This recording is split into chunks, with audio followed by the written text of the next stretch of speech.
compare the arguments, compare the models, judge correctly. Like Solomon comparing the arguments of the two women. One is Jerusalem of this world, and one is Jerusalem in the sky. One is concerned with saving their flesh and indulging in this world, and one is concerned with saving the soul. The destruction of the temple and signs of the end times. Jesus left the temple and was walking away when his disciples came up to him to call his attention to its buildings. Do you see all these things, he asked. Truly I tell you, not one stone here will be left on another. Every one will be thrown down. This goes back to the Tower of Babel, the wise and foolish builders. The stone the builder rejected has become the chief cornerstone. David and Goliath, aka the slinging stones and stoning people to death. Also God, the rock, and his foundation of righteousness and justice, what have you. As Jesus was sitting on the Mount of Olives, the disciples came to him privately. Tell us, they said, when will this happen? And what will be the sign of your coming and of the end of the age? Or the end of the world. We see that used kind of interchangeably in the Bible. Jesus answered, watch out that no one deceives you, which goes back to the definition of the age, right? So during this time, the righteous might still be here to some degree. But after my flesh dies, they're in a different world, a different age, a different time where no righteous people are left on this planet. Just my parents are blameless, what have you. Jesus answered, watch out that no one deceives you. For many will come in my name, claiming I am the Messiah, and will deceive many. You will hear of wars and rumors of wars, but see to it that you are not alarmed.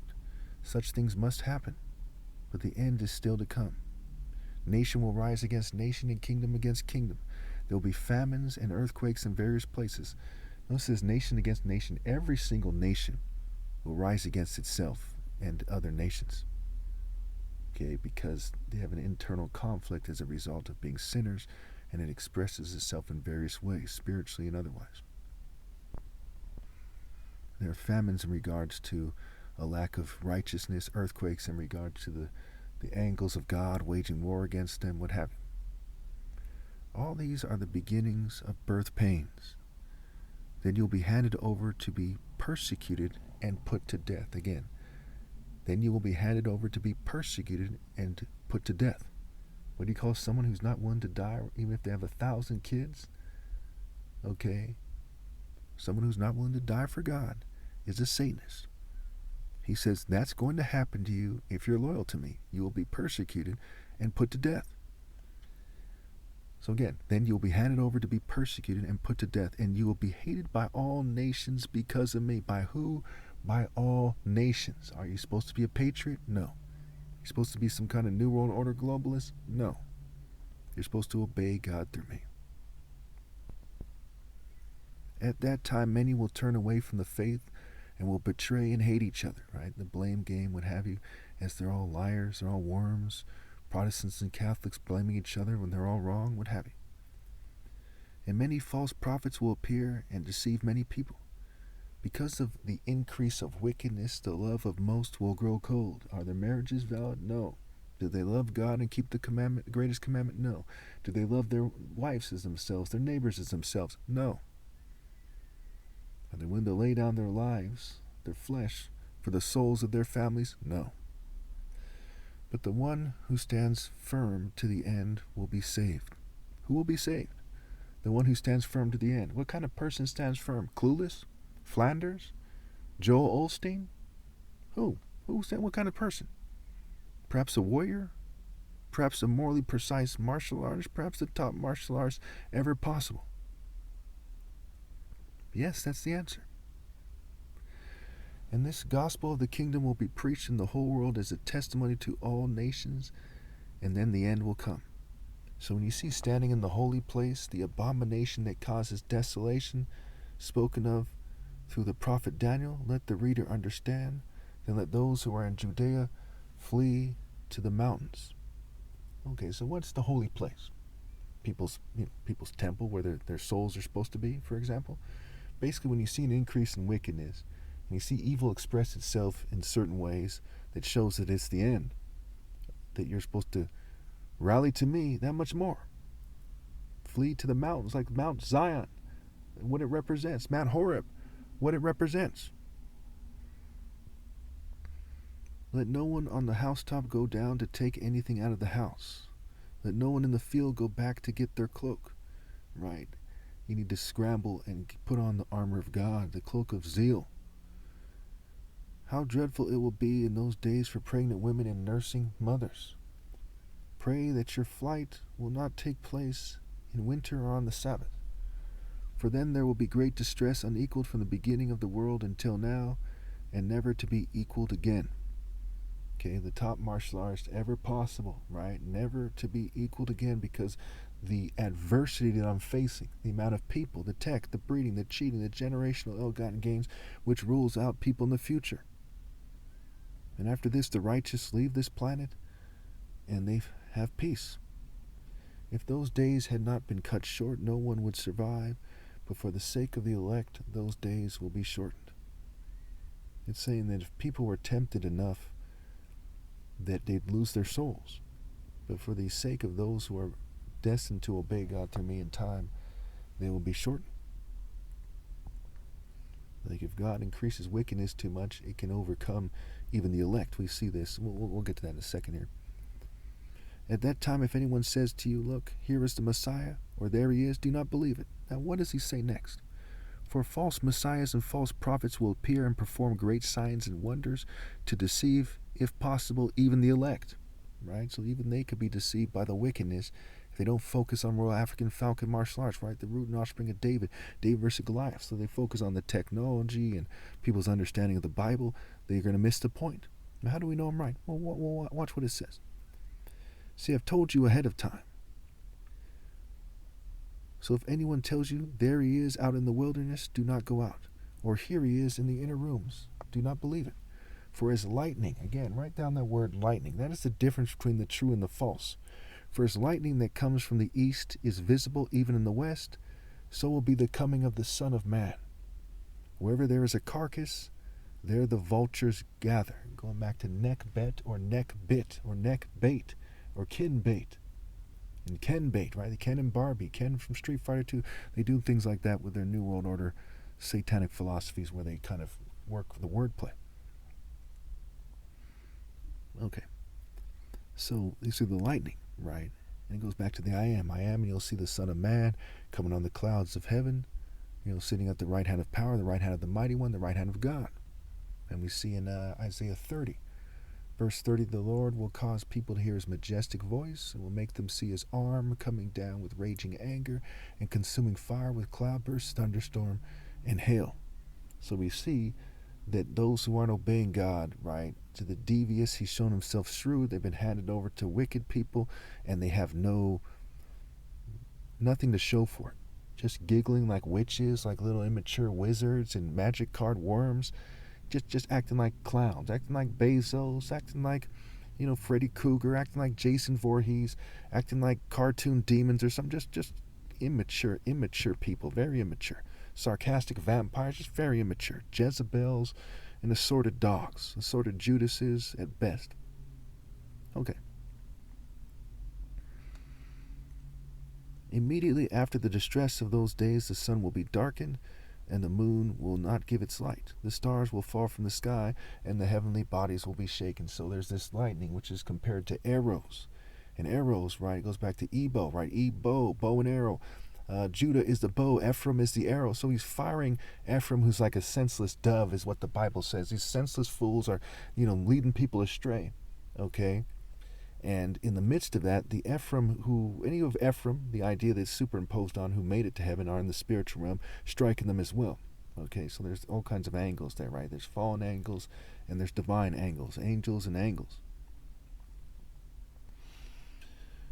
Then, let's see here. So the sun will be darkened, the moon will not give its light, the stars will fall from the sky, and the heavenly bodies will be shaken. Because of the increase of wickedness, you're not going to see the things that have to do with where people overlap with the Son of God, right? You're not going to see, when you look around, you see people that look evil and wicked, right? I always say, look at it and see it in them, right? See good in me, see evil in them. They don't have the martial arts spirit. The sun is the symbol of the bridegroom, the champion of God, right? That's Psalm 19. Psalm 18, God trains the champion's hand for battle. His hands for battle, for divine warfare, martial art warfare, mind, body, soul, and spirit. Loving God with all your being, doing martial arts with all your being. And the moon, and again, you don't have to do martial arts to serve God. But the pinnacle of that service is martial arts. But you do have to obey me and accept my spirit, which comes from God, which is God's spirit. He who accepts the Son's spirit accepts the Father's spirit. So the sun will be darkened and the moon will not give its light. The stars will fall from the sky and the heavenly bodies will be shaken. So people start worshiping demons. We see that in Revelation. They refuse to repent and they won't stop worshiping demons. So instead of having characteristics of angels in them, they're fallen angels, fallen stars, fallen figs, fallen kings, fallen ways, fallen paths, what have you. Then will appear the sign of the Son of Man in heaven. Then will appear the sign of the top martial artist in the Spirit of God in a certain way that's unmatched in human history. And that's my top martial arts challenge. That's me, what have you. And then all the peoples of the earth will mourn when they see the Son of Man coming on the clouds of heaven with power and great glory. Again, his arm coming down with raging anger and consuming fire with cloud burst, thunderstorm, right? Clouds, thunder, hail, and hail. Okay, mind, body, soul, and spirit, the greatest commandment, establishing the throne in righteousness, right? Establishing the throne in the greatest commandment, right? Mind, body, soul, spirit, loving God with all your being. Okay, and again, it goes back to martial arts historically, battles, comparisons, David versus Goliath. You say, why have a huge battle? All it takes is one person to prove the point. And on that same note, why shed blood? All it takes is sparring to prove that point. And now, no one's challenge can ever be equal or greater. I have won. And he will send his angels with a loud trumpet call, and they will gather his elect from the four winds, from one end of the heavens to the other. Now learn this lesson from the fig tree. As soon as its twigs get tender and its leaves come out, you know that summer is near. As soon as the tree of life is showing the signs, from the mouth of the righteous comes the fruit of wisdom, and the fruit of wisdom is the tree of life. Wisdom is a tree of life to the righteous. So as soon as it is wise for the top martial artist to emerge, he's going to emerge. As soon as it's wise for him to gather up and leave, he's going to leave. And it's not super obscure to everyone, right? Obscure. It is something that if you have been refining your mental clarity, that you're going to pick up on. And you would believe me when you hear it. And again, seek ye first the kingdom of heaven. They're supposed to seek me. Even so, when you see all these things, you know that it is near, right at the door. Truly I tell you, this generation will certainly not pass away until all these things have happened. Heaven and earth will pass away, but my words will never pass away. And pass away and go over where? I pass over. So when these things have happened, all the people on the planet are out of time. They've passed away. And all the righteous people have gone to heaven. The wicked have gone down. They separate from the sheep from the goats, the tares from the wheats, the good from the evil. Okay, the day and the hour unknown. Now some people might start crying about, he thinks he's God. Well, this scripture proves that I'm not God, I'm God's son. Verse 35. But about the day or the hour no one knows, not even the angels in heaven, because they're not God, nor the Son, because I'm not God, but only the Father, because he is God. As it was in the days of Noah, so it will be at the coming of the Son of Man. For in the days before the flood, people were eating and drinking, marrying and giving in marriage, right? Their marriages aren't valid, right? Just because they say they're married doesn't mean they're married. Up to the day Noah entered the ark, right? God had a different plan than the plan that was for those who are marrying and being given in marriage. Monarch, Ark of the Covenant, Ark of the Strike, Noah's Ark. And they knew nothing about what would happen until the flood came and took them all away. That is how it will be at the coming of the Son of Man. 2 men will be in the field, one will be taken, and the other left, right? Left to, be consumed by fire and worms, figuratively speaking, what have you. Wickedness consumes them like a fire. The backsliding will rebuke them. 2 women will be grinding with a handmill. One will be taken and the other left. See Isaiah 13, right? When she's left, she's raped in various ways, spiritually, sometimes physically. Molested as a child, what have you. When they're left to suffer. Where there's weeping and gnashing of teeth, where there's the smoke of their torment rises forever and ever. They're lost in a trap and a snare. There's death, famine, mourning, widowhood, and other various figurative ideas that are being used to explain their eternal failure, eternal torment, and their failure to scramble to get on board of the last boat, the solar boat, if you will, the ark of the top martial artist ever possible, the morally precise Son of God, me. Therefore, again, also 2 women, right? Jerusalem in the sky, those in the Spirit of God will be taken. The righteous are taken away to be spared from evil, Isaiah 57. Those women who are in the Spirit of Jerusalem in the sky, and the Spirit of God, right? Kind of the 2 together without them being masculine or feminine energies. They're just, the city and God. That's different than somebody being part of feminine or something, or, effeminate or something. Okay. We see David's last charge, the psalmist says, be a man, act like a man, be a man, and obey God. Not be gender neutral, but be a man. If you're a woman, be a woman. But God and Jerusalem should be in you at the same time, and it shouldn't make you gender neutral. Therefore keep watch, because you do not know on what day your Lord will come. But understand this, if the owner of the house had known at what time of night the thief was coming, he would have kept watch and would not have let his house be broken into. This has reproductive implications and martial law implications, and you scrambling to be vigilant, be sober, be vigilant. So you also must be ready, because the Son of Man will come in an hour when you do not expect him. Who then is the faithful and wise servant? Right? Is it somebody who says, hey, I'm a Jew by flesh and salvation must magically be through me? Is it the people in church? Hey guys, we're allowed by the state to do X, Y, and Z. No. It's the Royal African Falcon top martial artist. And God is my master. And who is my servant? Who is faithful and wise enough to be my servant? Which is serving God, which must come through me. He must serve God through me. So who then is the faithful and wise servant, whom the master has put in charge of the servants in his household to give them their food at the proper time? Galatians 3:28, there is no Jew or Gentile. Proverbs 16:12, the throne is established in righteousness. Proverbs 17, 2 or 3, a prudent servant will rule over a disgraceful son and share the inheritance as one of the family. It will be good for that servant whose master finds him doing so when he returns.